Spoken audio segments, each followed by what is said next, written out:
Здравствуйте! Мы продолжаем занятия по курсу православной психологии. И на прошедших занятиях мы начали, собственно, вот уже вплотную знакомиться с диалогическим подходом, который разрабатывала наш отечественный психолог Тамара Александровна Флоренская. И мы обсуждали такие как бы рабочие принципы, да, диалога, принцип доминанты на собеседнике и начали обсуждать принцип ненаходимости. Сегодня мне хотелось бы, чтобы мы с вами обсудили то, каким образом можно было бы провести какие-то аналогии или нащупать какие-то связи, да, между святоотеческой аскетической традицией и теми рекомендациями, которые святые отцы давали для совершенствования, да, вот собранности человека, вот тех принципов диалога, о которых мы с вами начали говорить. Итак, вот у нас с вами речь уже шла о принципе ненаходимости, о важности этого принципа и в профессиональном общении, скажем, психолога-консультанта и человека, который обратился за консультацией, да, и как бы также, да, важности вот этого принципа ненаходимости и для педагогического общения, и для семейного общения, и для личного общения, ну и для различных видов профессионального общения. И, конечно, вот еще раз хочется подчеркнуть, что этот принцип ненаходимости, который, как вот вы помните, да, Тамара Александровна, она заимствует из работ Михаила Бахтина, нашего отечественного философа и филолога. И вот здесь вот этот принцип ненаходимости очень важен для того, чтобы вообще вот этот диалог как диалог сохранялся, да, чтобы он действительно был диалогом. И вот хотелось бы, да, еще раз остановиться на некоторых этимологических моментах, которые имеют отношение вообще к этому слову «диалог». Речь о том, что вот есть как бы два таких понимания вот этой вот приставки «диа». Да? Если, так сказать, смотреть на правописание, то вот так, как пишется вот эта приставка «диа» перед словом «логос», да, «логос» — слово, то правильно ее переводить как «через». Да? То есть тогда у нас диалог можно перевести, слово «диалог» можно перевести как «чрезсловие», да? Наше понимание друг друга через слова, да, через словие. Но в истории, да, в истории культуры, в частности и христианской культуры, сложилось все-таки такое как бы дополнительное, да, понимание слова «диалог», которое подразумевает, что имеет место минимум два собеседника. Да, как бы, что вот эти вот два слова не через словие, да, а что это два слова, слово против слова. Один человек говорит, другой человек говорит, или более чем два человека говорят, но минимум два.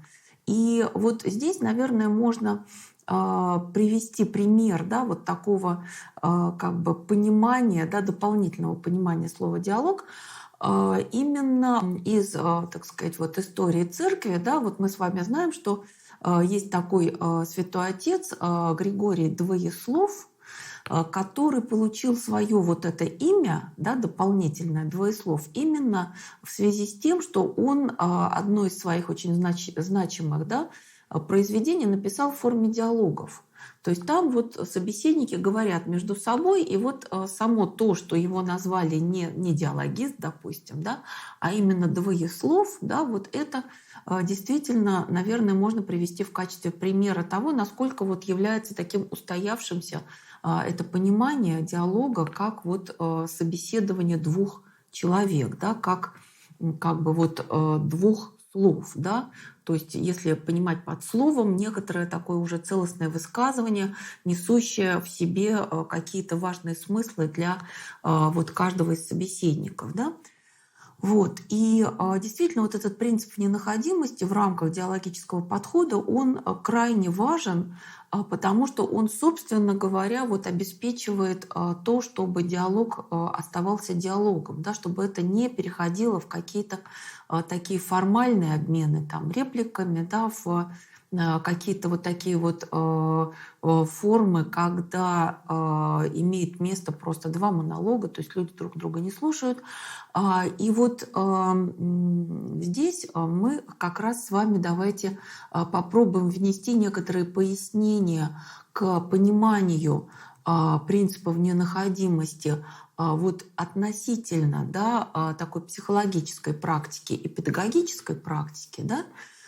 И затем я хотела бы, чтобы мы с вами постарались установить некоторые связи вот этого понимания, да, принципов ненаходимости именно в диалоге, да, между двумя людьми, минимум двумя людьми или более чем двумя, и вот тем, что говорили нам святые отцы в своих аскетических произведениях, когда речь шла о том, как человеку сохранять вот это состояние собранности. Потому что в ненаходимости имеет самое прямое отношение к собранности человека.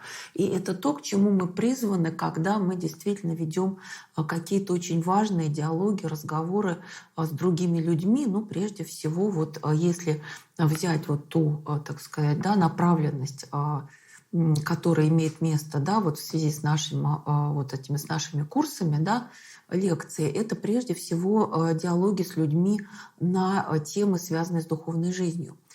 Итак, вот если говорить о, так сказать, пояснениях к вот этому психологическому принципу в ненаходимости, в диалогическом консультировании, да, в диалогическом общении.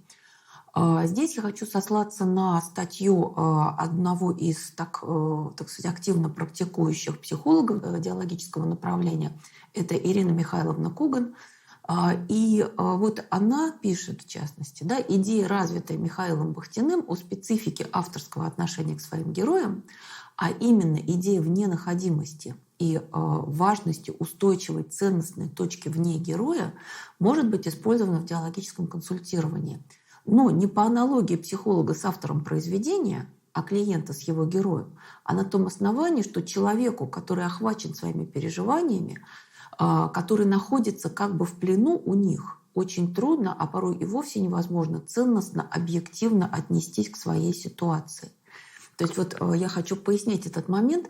Вот мы с вами очень хорошо понимаем, что, конечно, к психологу-консультанту чаще всего приходят люди, которые испытывают какие-то проблемы, трудности, затруднения, у которых действительно может быть такое состояние, когда они находятся в плену у своих негативных переживаний, таких как ревность, обида, гнев, непонимание, отвращение. Вот масса, да, различных эмоциональных состояний негативного плана, да, они действительно могут как бы пленить, да, человека, да, вот, может быть, стать некоторым, так сказать, вот таким состоянием страсти. И вот здесь как раз может быть очень важен собеседник, который поможет объективно увидеть человеку вот эту свою ситуацию.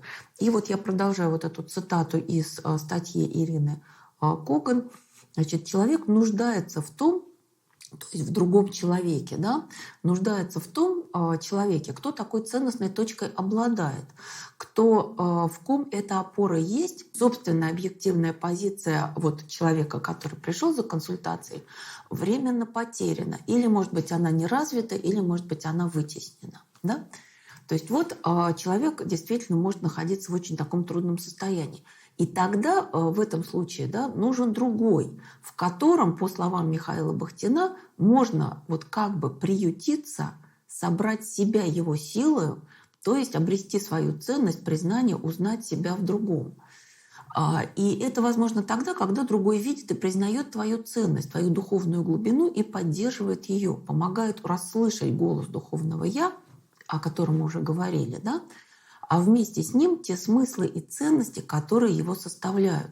Отношение к другому человеку как к ценности перерастает постепенно в положительное самоотношение самого вот этого человека, и это возрождает образ Божий в другом через доминанту на нем. Взращивание уважения к личности в ее подлинность актуализирует духовное «я», укрепляет его позиции.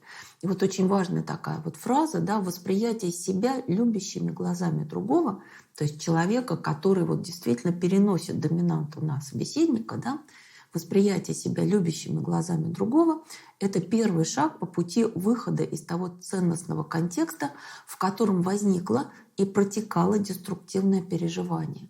Потому что действительно, вот когда у нас возникает то или иное негативное, деструктивное переживание, та же ревность, зависть, злость, гнев и другие, да, эти переживания, они все равно опираются на некоторые ценности. Прежде всего на ценности себя вот в таком эгоистическом и эгоцентрическом ключе. Меня обидели, меня каким-то образом задели, я испытываю ревность, да, мои какие-то чувства, да, вот там ими пренебрегли, да, вот как бы гнев, раздражение, возмущение и так далее, да.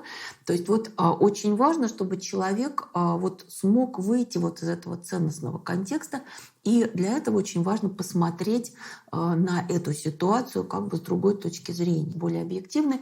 Этому, собственно, и должен служить вот этот вот принцип вне-находимости, который должен удерживаться консультантом, но в идеале, в общем-то, человек сам начинает уже взращивать в себе, да, вот эту способность, да, именно вот занимать вот эту позицию вне-находимости по отношению к собственным эгоистическим, эгоцентрическим проявлениям и, соответственно, вот иметь возможность каким-то образом выправлять свое состояние. И вот далее я цитирую эту статью. Переход переживаний в иной ценностно-смысловой контекст, открытие личностного смысла как творческой задачи личности возможен в присутствии человека, имеющего ценностную точку опоры, благодаря которой посредством духовного контакта возможна поддержка трансцендентных смыслов и ценностей как основы выхода человека из плена хаотичных деструктивных переживаний. И вот еще одно такое пояснение. Да? Отсутствие или потеря психологом, или вот мы можем дополнить педагогом, приходским консультантом, педагогом воскресной школы там, и так далее. Да? Отсутствие или потеря вот таким церковным специалистом ценностной точки опоры, открывающей человеку возможность вырваться из узости его переживаний, может стать препятствием в оказании помощи, привести к эмоциональному заражению. И этим, возможно, даже поддержать негативные стороны личности человека, который обратился за консультацией. Вот такая, так сказать, ситуация, да, вот такое видение, да, вот этого принципа вне-находимости вот у современных наших представителей вот этого диалогического подхода. И я бы хотела привести несколько примеров из работ моих студентов в Свято-Тихоновском университете, которые иллюстрируют то, каким образом действительно вот можно использовать вот эти принципы в разнообразных вот ситуациях общения. В частности, вот в данном случае я бы хотела привести пример педагога воскресной школы для взрослых, который на самом деле вот пришел к некоторым, так сказать, сходным принципам, да, принципам сходным с тем, о чем мы с вами сейчас говорим, да, вот принципам диалога, еще до того, как ознакомился с этими принципами в нашем учебном процессе, да, в процессе ознакомления с духовно ориентированным диалогом, и, в общем-то, он действительно сопоставил, что он вот нашел правильную вот эту позицию, исходя из вот действительно своего духовного христианского опыта, да, вот и эту позицию использовал. Вот я хотела бы привести эти примеры. Это примеры из реальной практики общения. В данном случае этот студент, он комментирует принципы духовно ориентированного диалога, о которых у нас речь впереди. И вот мы с вами уже говорили, да, о том, что очень важным в духовно ориентированном диалоге является его такая антиманипулятивная направленность, то есть избегать воздействия, внушения, тем более гипноза, каких-то рекомендаций, советов, попыток как бы вот воздействовать, да, вот на человека и его решение, и его состояние. И это действительно находится в полном соответствии с тем, вот как Господь относится к человеку. Господь уважает человеческую волю и ни в коем случае не хочет ее насиловать и как-то вот определять. Да? Господь ждет, когда человек своей свободной волей, своим свободным выбором действительно сделает выбор. Да? И вот, конечно, Господь ожидает, что человек сделает выбор в сторону позитивного, так сказать, да, правильного решения в соответствии с теми заповедями, которые он дает. Итак, вот пример, о котором я хочу сказать, вот, который иллюстрирует вот эту вот антиманипулятивную установку. Да?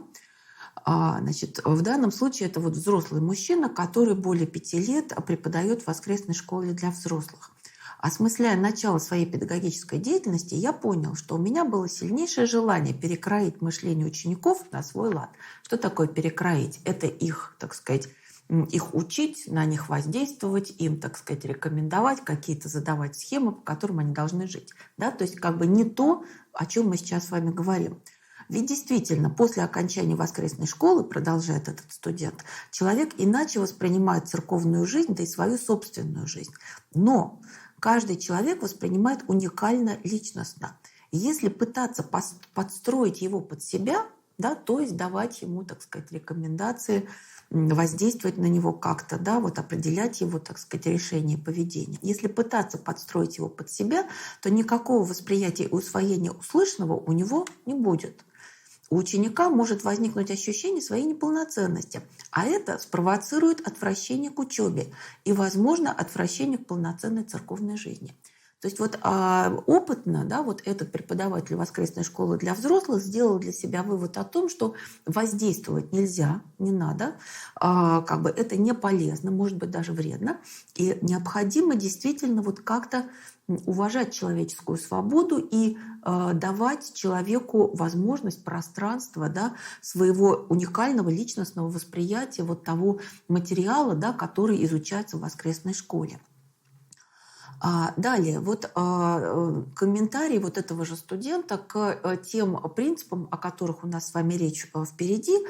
И там речь идет о, так сказать, вот том, как важно внимательно выслушать другого человека. Вот пока мы только говорили о доминанте на собеседнике, и вот сейчас говорим о принципе вне-находимости. Значит, речь о принципах у нас пока впереди, но вот я хочу привести как бы пример. Вот давайте, наверное, именно в том, что касается вне-находимости. Но здесь вне-находимость тоже звучит, да, и в комментариях к другим принципам. Итак, вот этот пример. Если внимательно слушать человека, то понимаешь, что любой человек рано или поздно проговорится о своем внутреннем состоянии. Например, разговаривая со знакомой, я почувствовал, что ее что-то тревожит. Я предполагал, что может быть источником, но не задавал прямой вопрос. То есть вот это действительно выдерживание вот этой вот нейтральной позиции, вот позиции вне-находимости, попытки не давить, не навязывать, да, и действительно давать человеку вот это пространство свободы. Продолжаю вот этот пример. Лишь по прошествии 2 часов она сказала, что изменила мужу и переживает из-за этого. Хорошо ее зная, я не стал ее в этом обличать, а сконцентрировался на том, как сильно ее муж любит их дочь и как внимательно он о ней заботится. На нее это подействовало сильнее, чем прямое обличение. И вот в данном случае, да, что как бы было важно, да, вот в этом диалоге, важно то, что действительно вот попытка не воздействовать, попытка сохранять вот эту вне-находимость и вот эту нейтральную позицию, некоторую такую дистанцию, это действительно сработало таким образом, что вот как бы при помощи такого как бы обходного, да, маневра, когда обратил вот этот собеседник, да, преподаватель воскресной школы, внимание своей знакомой на вот их семейной ситуации, да, на том, как вот ее муж, отец, так сказать, их дочери, да, внимательно заботится, в общем-то, это вот помогло вот действительно вот такому ценностному сдвигу, да, вот в восприятии его собеседницы. Другой пример. Мой знакомый из обеспеченной семьи жаловался, что, несмотря на обилие денег, его все время что-то угнетает. Он долго не мог разобраться, в чем причина, а прямо указать я не мог и не хотел. Это вот опять же, да, вот как бы выстраивание, да, вот этого, так сказать, общения, да, вот с использованием вот этой позиции вне находимости. То есть как бы сохранение такой дистанции, уважительной, любящей дистанции по отношению к другому человеку. Не поучать, не морализировать, не давать рекомендации, а именно вот сохранять вот это вот ожидание истинного, правильного выбора человека. Продолжаю вот этот пример. Однажды он, то есть вот этот человек, да, радостно сообщил мне, что нашел причину и устранил ее. Причиной была пустота, а устранением крещение. То есть вот в данном случае, да, это действительно вот такая, что называется, вот замечательная, да, катехизаторская история, когда как бы нет вот этого, так сказать, морализирования, рекомендаций, тебе надо немедленно пойти креститься, это очень важно, это очень нужно. И на самом деле вот я бы, наверное, хотела предостеречь, да, вас, наших слушателей, потому что, скажем, не так давно одна моя знакомая, она сказала, что пришла в состояние некоторого шока от того, что ее достаточно близкая подруга просто устроила некоторый скандал ей, потому что она ее спросила прямо, когда она причащалась последний раз, и когда она услышала, что это было довольно давно, она просто начала, так сказать, вот скандалить. Это вот, в общем-то, действительно ситуация на размышление. Как вы полагаете, так сказать, что должна испытывать вот эта женщина, да, которая устроили такую обструкцию, такой скандал по поводу того, что она давно не причащалась? Вот это действительно информация к размышлению. И вот другой интересный пример, да, который следует вот из того же самого, да, так сказать, вот письменного задания, да, которое выполняют мои студенты. Вот речь идет о том же самом преподавателе воскресной школы для взрослых. Вот он сообщает о том, как он нашел вот для себя правильную стратегию общения. Он говорит следующее. Во время диалога, когда нужно обозначить свою вненаходимость, я использую довольно много цитат или привожу в пример историю, к которой ни я, ни мой собеседник не причастны. И обращаюсь к собеседнику на «вы». Тем самым как бы подменяю себя другим человеком, которого здесь как бы нет. Да, то есть вот человек нашел для себя такую стратегию вот, осуществить вот эту вненаходимость. А такого человека меньше боятся и меньше к нему привязываются. Когда же мне нужно показать, что я здесь и очень внимательно слушаю, то как бы случайно могу перейти на «ты» или сказать что-то о себе. То есть вот в данном случае, в этом конкретном случае у этого человека вот выработалась такая стратегия, и это, наверное, может быть одним из таких конкретных примеров вот того, как люди могут осуществлять вот этот принцип ненаходимости в своей, вот, скажем, вот в своей деятельности, да, в своей деятельности.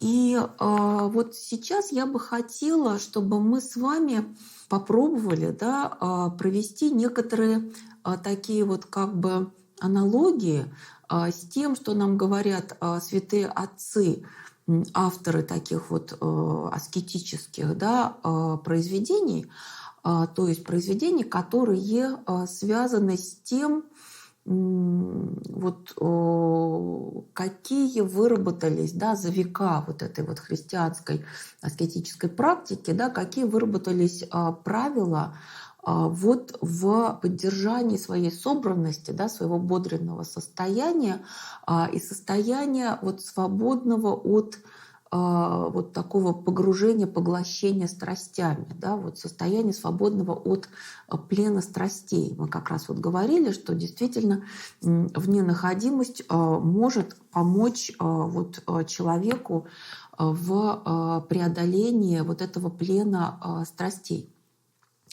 И я бы хотела обратиться к учению святителя Феофана Затворника, который, в общем-то, действительно видится, да, многими современными психологами как некоторый такой вот основатель православной психологии, потому что он так сказать, том XIX веке, да, в котором он жил, действительно очень как бы вот внимательно, да, следил за тем, что происходит, так сказать, вот с психологическим знанием, и стремился действительно сам уже, да, и использовать какие-то результаты, да, так сказать, вот этой вот развивающейся, да, так сказать, области, связанной с психологией.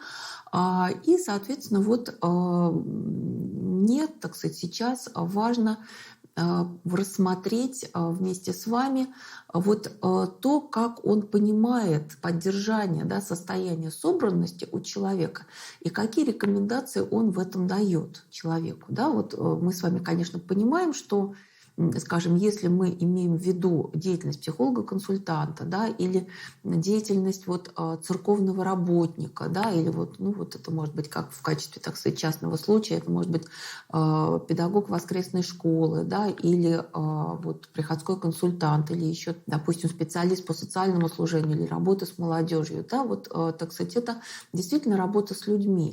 И действительно, вот зачастую у этих людей действительно довольно тяжелое, трудное состояние, да, с которым они, возможно, приходят в храм и, соответственно, вот начинают общаться с таким специалистом церковным. Итак, вот что же святитель Феофан рекомендует, исходя из монашеского опыта, да, исходя из монашеского делания, что он рекомендует вот как путь поддержания вот этой собранности, которая, безусловно, очень важна для человека в, так сказать, состоянии, в процессе молитвы. И мы с вами, конечно, знаем, что неоднократно, да, повторяются вот эти рекомендации у святых отцов, да, «Держи ум в словах молитвы». Да? И вот это очень важное такое вот действительно замечание, да, потому что действительно невнимательная молитва, как другие святые отцы говорят, это действительно вот, ну, как бы посмешище для бесов. И действительно, вот это вот внимательное, да, состояние на молитве очень важно. Поэтому действительно для монахов это очень важная проблема, очень важный вопрос. Итак, вот мы с вами давайте рассмотрим один из разделов книги святителя Феофана Затворника «Путь к спасению», краткий очерк аскетики. Давайте рассмотрим один из параграфов вот этой книги, который называется «О том, как совершается, зреет и крепнет в нас христианская жизнь, или же о порядке богоугодной жизни». И здесь, в общем-то, действительно вот идет речь о том, как же поддерживать вот эту внимательную христианскую жизнь, да, потому что без этого она не будет развиваться, зреть и крепнуть. Вот что святитель Феофан говорит о том, как она начинается, да. Как жизнь духовная началась Божьей благодатью, так ею же может и только и храниться, и зреть. Значит, святитель Феофан говорит то, что, безусловно, важно в жизни, да, человека, вот, верующего во Христа. Он говорит о том, что очень важно не стоять, а действовать. Да? Вот он говорит даже ратовать. И при этом очень важно, да, чтобы человек постоянно помнил, что даже если у него есть какой-то успех и плоды его трудов и подвигов, ну, например, на ниве молитвы, да, вот в молитвенном делании, то, так сказать, даже если имеется воздействие и влияние вот его, так сказать, трудов на очищение страстей и образование его истинного добронравия. Святитель Феофан подчеркивает, что очень важно все время помнить, что это не от самого человека. Вот здесь на самом деле тоже, безусловно, есть некоторые указания, да, на диалог человека с Богом, да, на богообщение, потому что истинно, так сказать, да, вот успех и плоды трудов, они, конечно, идут от Господа, да, Божьей благодатью, когда Господь видит, что человек действительно искренне действует, да, работает, трудится для того, чтобы очистить свою душу от страстей и чтобы образовать, вот словами святителя Феофана Затворника, истинное добронравие. И так вот очень важно постоянно, так сказать, вот трезво, да, понимать, что наши успехи не от нас, не от наших усилий, что без Божьей помощи мы ничего бы этого достичь не смогли. Здесь, безусловно, вот святые отцы нам говорят постоянно, да, что без смирения никто не спасся. Да? То есть вот это такой вот как бы путь, да, вот, который, или вернее такое правило, да, которое нам позволяет сохранить вот это смирение. И очень важно, да, вот то, о чем говорят святые отцы, что человек призван, да, к покаянию, то есть к изменению своего ума, к изменению своего устроения с Божьей помощью, да, и вот это вот очень существенно, да, вот для духовной жизни, для понимания человеком того, как он, так сказать, живет, как он двигается и, так сказать, что ему нужно делать, как ему нужно, так сказать, действовать. Вот здесь же, да, значит, святитель Феофан говорит, что человек постоянно должен быть как бы вот в таком молении к Господу: «Спаси меня ими же веси судьбами, а я буду трудиться и нелицемерно, без уклонений, перетолков, по чистой совести творить все, что уразумею и смогу». Вот постоянно надо помнить о том, что то, к чему, так сказать, человек стремится, да, вот в духовной своей жизни, это вот настроить так себя внутри, чтобы, да, вот тот, который так себя настроит, да, того действительно воспринимает Господь и действует в нем как царь. И тогда у него учитель Бог, молитвенник Бог, хотетель и делатель, деятель Бог, плодоносит Бог, властитель Бог. И это семя и сердце небесного древа жизни в человеке. Да? То есть это вот и есть самое главное в духовной жизни. Но дальше как раз вот идет переход к тому, что для нас является важным в связи с принципом ненаходимости, о котором мы говорим, который вот как раз призван к тому, чтобы нам помогать сохранить такую трезвенность. И это как раз вот то, что касается правил, да, то, что касается правил и неких даже упражнений. Здесь святитель Феофан пишет: но для него, так сказать, вот для этого делания, да, непременно должна быть вещественно-духовная ограда. И эту ограду составляют руководитель и правила. Вот давайте сейчас вот в рамках нашего этого занятия разберем то, что, так сказать, имеется в виду под руководителем и правилами. Значит, безусловно, вот когда мы говорили о вненаходимости, да, то мы говорили о том, что зачастую человеку, находящемуся в таком, так сказать, негативном состоянии, очень важно обратиться к другому человеку, в диалоге обратиться, да, к другому человеку, который сохраняет вот эту как бы трезвенную, объективную позицию, не, так сказать, вот вовлекается, да, в какие-то такие страстные порывы и может тем самым помочь удержать, так сказать, правильную ценностную опору, да, и помочь человеку увидеть его ситуацию как бы объективно, в целом и правильно. И мы с вами все прекрасно знаем, да, что в духовной церковной жизни у нас очень желателен духовник как руководитель, да. Духовный отец или духовник, вот здесь как бы разные градации, как известно. И вот этот руководитель – это как раз тот человек, который имеет опыт духовной жизни и который способен понять, что происходит с его, так сказать, чадом, да, которое, в общем-то, вот попросило, да, его руководство. И этот руководитель действительно способен оградить от каких-то уклонений в разные стороны, от падений. Почему? Потому что у него уже есть опыт, собственный духовный опыт, который помогает ему правильно, объективно видеть ту ситуацию, в которой находится его духовное чадо. То есть вот это то, что, так сказать, мы с вами имеем в духовной жизни человека воцерковляющегося или воцерковленного. То есть этот руководитель, безусловно, очень важен и нужен.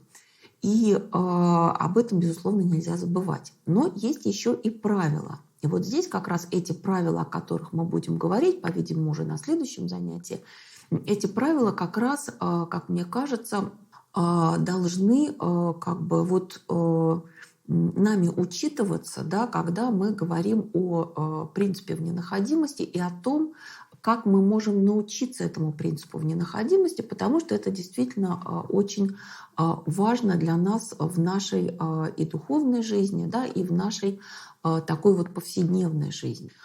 И вот эти правила по святителю Феофану Затворнику, они охватывают собой всякое делание, составляют его внешнюю оболочку как бы тела. Да? Без них не образуются силы, не будет и деятельности исправной. Без правил, как без опоры, неизбежно падать и ошибаться. Продолжаю цитату из святителя Феофана Затворника. У такого человека, да, вся деятельность будет висеть на присутствии духа, соображении и желании. И как раз правила должны нас от этого оградить. И вот в заключение сегодняшнего занятия я хотела бы привести следующие, так сказать, еще слова святителя Феофана, который как раз как бы продолжает вот эту мысль о важности правил.